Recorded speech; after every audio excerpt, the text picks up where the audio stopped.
कहीं जाओ भी ललन, तुम्हें माँ की कसम, माँ को याद रखो। ये बता, माँ को याद रखने के लिए कसम की जरूरत नहीं होती। ना बहनों को की रक्षा के लिए धागों की जरूरत पड़ती, ना माओ के सम्मान के लिए कष्टों की जरूरत पड़ती। हम तो उन महापुरुषों के सिपाही हैं जो अपने जीवन का कतरा कतरा जो है माँ बहन बेटियों के सम्मान में निछावर कर सकते हैं। आप सभी साथियों को क्रांतिकारी नमो बुधाई, जय भीम, जय भारत, जय संविधान। दोस्तों, मैं रमन जरन और आप देख रहे हैं अध्यात्म पावर। साथियों, रक्षाबंधन एक ऐसा त्यौहार जो हिंदू धर्म में काफ़ी महत्वपूर्ण माना जाता है। कुल मिलाकर साथियों, रक्षाबंधन के दिन बहन अपने भाई को उसके कलाई में राखी बांधती है और उससे उम्मीद करती है कि भाई उसकी रक्षा करेगा। भाई भी कलाई में राखी बंधवाता है, मिठाई खाता है, टीका लगवाता है। लेकिन साथियों, क्या आपको लगता है कि हर बहन जो अपने भाई को राखी बांधती है और जिस उम्मीद के साथ वो राखी बांधती है, क्या उसका भाई हमेशा अपनी बहन की रक्षा कर पाता है? साथियों, अगर बहन की रक्षा भाई करता तो आज इस तरह से लगातार बहनों पर अत्याचार नहीं होता।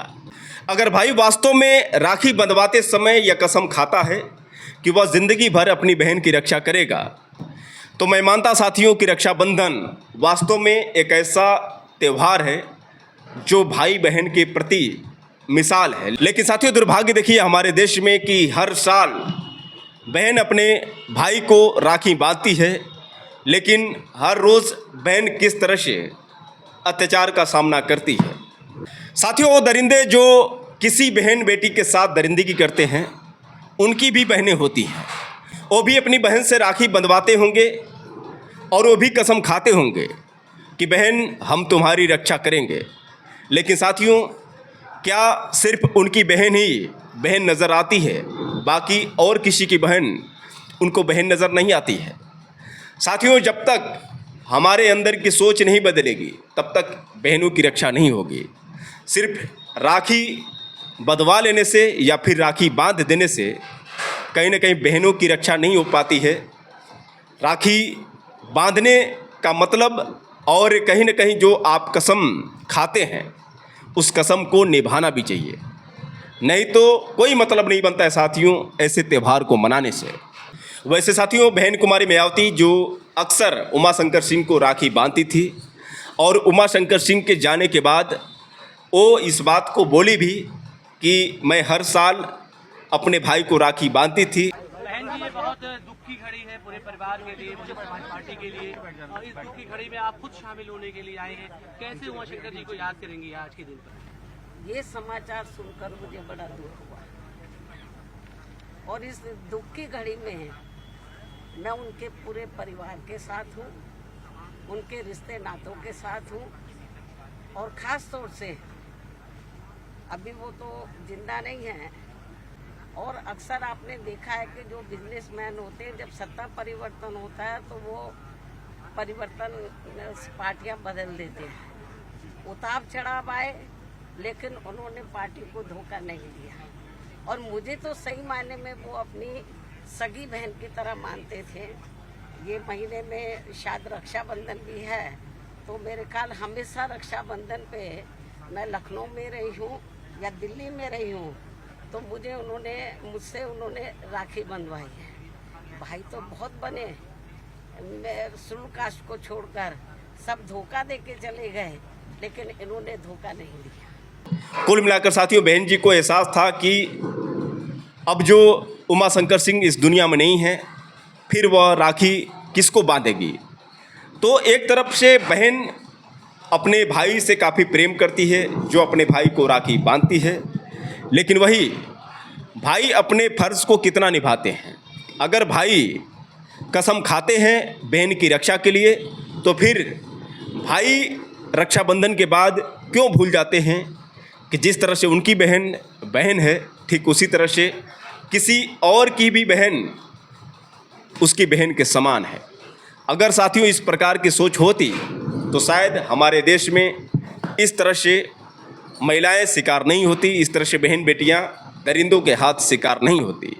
बता दें साथियों कि रक्षाबंधन को लेकर भीम आर्मी के संस्थापक आज़ाद समाज पार्टी के राष्ट्रीय अध्यक्ष व नगीना सांसद चंद्रशेखर आज़ाद ने जो आगरा के मंच पर बोला, आप लोगों ने देखा साथियों कि कैसे 80 वर्षीय बुजुर्ग माँ जब भाई चंद्रशेखर आज़ाद के पास पहुंचती है और उसके बाद वह यह कहती है कि मेरे बेटे कसम खा कि तू अपनी माँ को नहीं भूलेगा, तो फिर चंद्रशेखर आज़ाद ये कहते हैं कि माँ को याद करने के लिए क्या कसम खाने की ज़रूरत पड़ती है या फिर बहन की रक्षा के लिए धागे की ज़रूरत पड़ती है।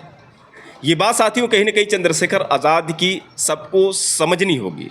आखिर चंद्रशेखर आज़ाद ने मंच पर कैसे उस बुजुर्ग माता को ये बात कही, पहले आप चंद्रशेखर आज़ाद की ये बात सुनिए, उसके बाद हम सीधे आपसे बात कर रहे हैं। मैं कतरा होके भी अरे तूफानों से जंग लेती हूँ, मैं कतरा होके भी अरे तूफानों से जंग लेती हूँ। क्यों? कि मुझे बचाना तो मेरे शेर की जिम्मेदारी है, मेरे शेर की जिम्मेदारी है।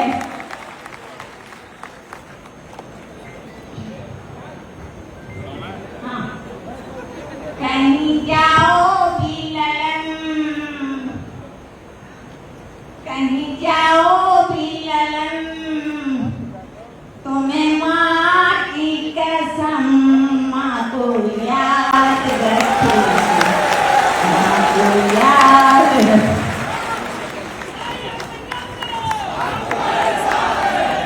ये बताओ, माँ को याद रखने के लिए कसम की जरूरत थोड़ी होती है। ना बहनों को की रक्षा के लिए धागों की जरूरत पड़ती, ना माओ के सम्मान के लिए कष्टों की जरूरत पड़ती। हम तो उन महापुरुषों के सिपाही हैं जो अपने जीवन का कतरा कतरा जो है माँ बहन बेटियों के सम्मान में निछावर कर सकते हैं।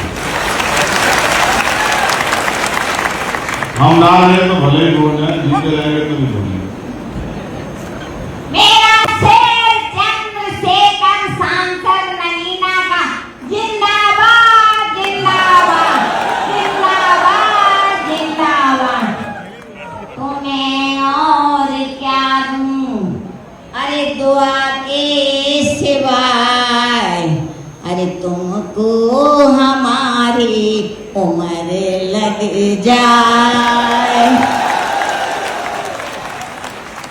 तुमको हमारी उम्र लग जाए। तो दोस्तों आपने सुना किस तरह से चंद्रशेखर आज़ाद ने उस बुजुर्ग माँ से कहा कि माँ को याद करने के लिए कसम की ज़रूरत नहीं पड़ती है और भाई को अपनी बहन की रक्षा के लिए कहीं ना कहीं धागे की ज़रूरत नहीं पड़ती है। ये बात हर भाई को समझनी होगी। साथियों, जब तक हमारे अंदर की घटिया सोच बाहर नहीं निकलेगी तब तक हम वास्तव में एक अच्छा भाई नहीं बन पाएंगे। तो कहने का मतलब ये है कि जो भी भाई राखी बंधवाते हैं तो ठीक उसी तरह से जिस तरह से अपनी बहन को बहन मानते हैं उसी तरह से किसी और की भी बहन को बहन माननी चाहिए। अगर ऐसा आप नहीं करते हैं तो कोई मतलब नहीं बनता है साथियों। और जब तक आप इस तरह की सोच नहीं रखेंगे तब तक कहीं ना कहीं हमारे देश में इस तरह से बहन बेटियों के साथ अत्याचार होते रहेंगे। बता दें साथियों कि तमाम जो बहनें जो अपने भाई से प्रेम करती हैं और कोई भी बहन नहीं चाहती है कि उसकी इज्जत लूटी जाए, कोई भी बहन नहीं चाहती है कि उसको कोई दरिंदा नोच ले। लेकिन साथियों, आज हर रोज़ जिस तरह से बहनों के साथ, जिस तरह से माताओं के साथ हर रोज़ अत्याचार हो रहे हैं, इसका जिम्मेदार साथियों कौन है? साथियों, कहीं न कहीं संविधान के रखवाले जो संविधान की रक्षा की गारंटी देते हैं, जो ये कहते हैं कि हमारी सरकार में संविधान सुरक्षित है, कानून व्यवस्था सही है, लेकिन कहीं न कहीं देखा जाए साथियों तो जिस तरह से लगातार बहन बेटियों पर अत्याचार होते हैं, इसके बावजूद जो भी अपराधी होते हैं वो खुलेआम घूमते हैं, उन पर किसी भी प्रकार की कोई कार्रवाई नहीं होती है। इसका साथियों जीता जागता उदाहरण है। बहुत सारे ऐसे केस हैं, जैसे में साथियों आप लोगों ने हाथरस कांड को देखा, कैसे बहन मनीषा वाल्मीकि के साथ दरिंदगी होती है। जो भी दरिंदे होते हैं उसके साथ दरिंदगी करते हैं, यहाँ तक कि उसकी जीभ को काट देते हैं ताकि वह बयान न दे पाए। और उसके बाद साथियों किस तरह से सरकार के आदेशानुसार पुलिस प्रशासन द्वारा रात को ही बहन मनीषा का अंतिम संस्कार कर दिया जाता है। गांव वालों को बैरिकेड से घेर दिया जाता है। कोई भी यदि पीड़ित परिवार से मिलना चाहता था तो वह नहीं मिल पाता था।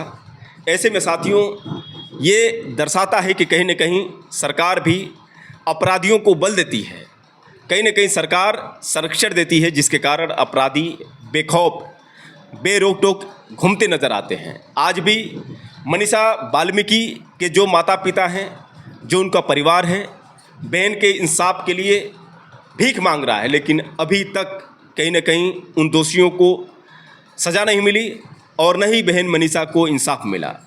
ऐसे में साथियों आप लोगों ने देखा कि किस तरह से ललिता गौतम, जो मेरठ के टीपी नगर की रहने वाली थी, कैसे वह जब स्कूल के लिए निकली थी तो रास्ते में कुछ दरिंदे आते हैं और उसको अगवा कर लेकर चले जाते हैं, दरिंदगी करते हैं। उसके बाद उसकी हत्या करने के बाद गन्ने के खेत में फेंक देते हैं। पीड़ित परिवार जब इंसाफ के लिए सड़क पर उतरता है तो कैसे पुलिस द्वारा लाठीचार्ज किए जाते हैं, कैसे रवि गौतम जो ललिता गौतम को इंसाफ दिलाने के लिए सड़क पर उतरे थे, खुद एक वकील थे, लेकिन कैसे एसएसपी अविनाश पांडे द्वारा उनके ऊपर थप्पड़ चलाया जाता है, कैसे भद्दी भद्दी गाली सुनने को मिलती है, किस तरह से जातिवादी मानसिकता का व्यक्ति अविनाश पांडे वहाँ पर उनके साथ दुर्व्यवहार करता है। इसके बावजूद साथियों किस तरह से सरकार द्वारा इसको संरक्षण मिलता है।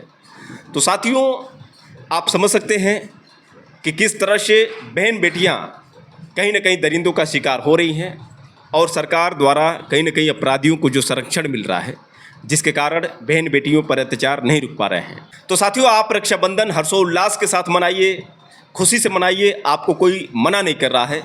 लेकिन जब आप राखी बंधवाते हैं और बहन से जो वादा करते हैं, आखिर वो वादा निभाते क्यों नहीं है? आपको कहीं न कहीं वादा निभाना चाहिए और जो कहीं न कहीं कसम खाते हैं उस कसम पर भी आपको अमल करना चाहिए।